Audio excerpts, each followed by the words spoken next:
The present is a time of overwhelming interest to all living. Rulers and statesmen, men who occupy positions of trust and authority, thinking men and women of all classes, have their attention fixed upon the events taking place about us. They are watching the relations that exist among the nations. They observe the intensity that is taking possession of every earthly element, and they recognize that something great and decisive is about to take place, that the world is on the verge of a stupendous crisis. The Bible, and the Bible only, gives a correct view of these things. Here are revealed the great final scenes in the history of our world, events that are casting their shadows before, the sound of their approach causing the earth to tremble, and men's hearts to fail them for fear. Behold, the Lord maketh the earth empty, and maketh it waste, and turneth it upside down, and scattereth abroad the inhabitants thereof, because they have transgressed the laws, changed the ordinance, broken the everlasting covenant. Therefore hath the curse devoured the earth, and they that dwell therein are desolate. Isaiah 24, 1-6. Alas for the day of the Lord is at hand, and as a destruction from the Almighty shall it come. The seed is rotten under their clods, the garners are laid desolate. The barns are broken down, for the corn is withered. How do the beasts groan? The herds of cattle are perplexed, because they have no pasture. Yea, the flocks of sheep are made desolate. The vine is dried up, and the fig tree languisheth.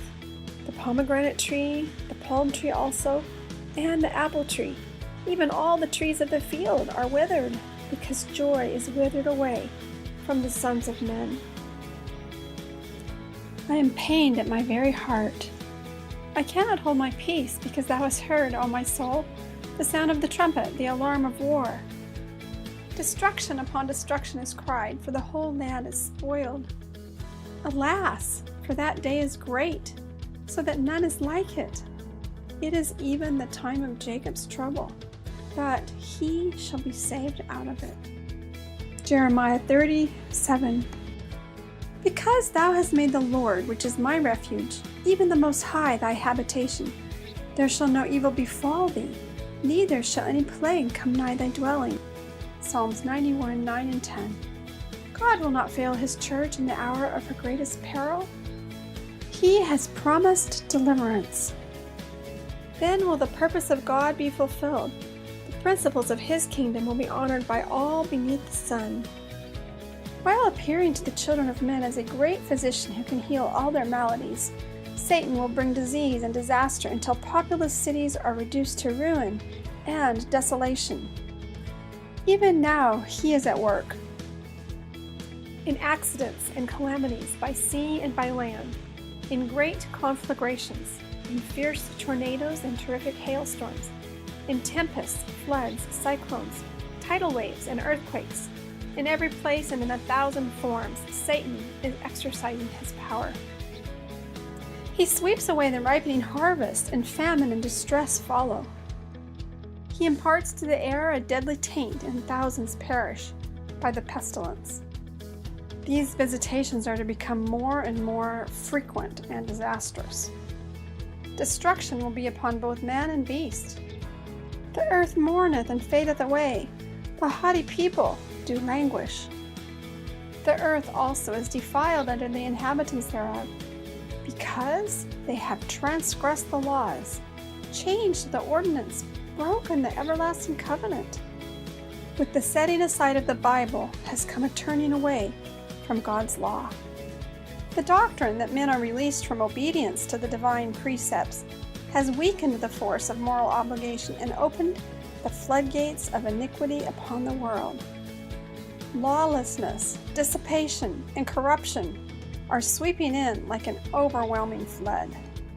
Everywhere are seen envy, evil surmising, hypocrisy, estrangement, emulation, strife, betrayal of sacred trust, indulgence of lust. The whole system of religious principles and doctrines, which should form the foundation and framework of social life, seems to be a tottering mass, ready to fall in ruins. The restraining Spirit of God is even now being withdrawn from the world. Hurricanes, storms, tempests, fire and flood, disasters by sea and land follow each other in quick succession. Science seeks to explain all these. The signs thickening around us, telling of the near approach of the Son of God, are attributed to any other than the true cause. Men cannot discern the sentinel angels restraining the four winds, that they shall not blow until the servants of God are sealed. But when God shall bid his angels loose the winds, there will be such a scene of strife as no pen can picture. We are living in a time of lawlessness. It is described by the prophets. Judgment is turned away backward, and justice standeth afar off. For truth is fallen in the street, and equity cannot enter. By swearing and lying and killing and stealing and committing adultery, they break out, and blood toucheth blood. While but a small part of the evil and corruption of our large cities is ever published, there is enough to make the daily papers a daily comment on these texts. The passing days are eventful and full of peril. Signs of a most startling character appear in floods, in hurricanes, in tornadoes, in earthquakes, in casualties by sea and land. The judgments of God are falling on the world, that men may be awakened to the fact that Christ will come speedily. In light of these things, let us fear God and give glory to him, for the hour of his judgment is come, and worship him that made heaven and earth and the sea and the fountains of waters. Let us keep the commandments of God and have the faith of Jesus. May God bless you as you seek him. For Bible information, see below.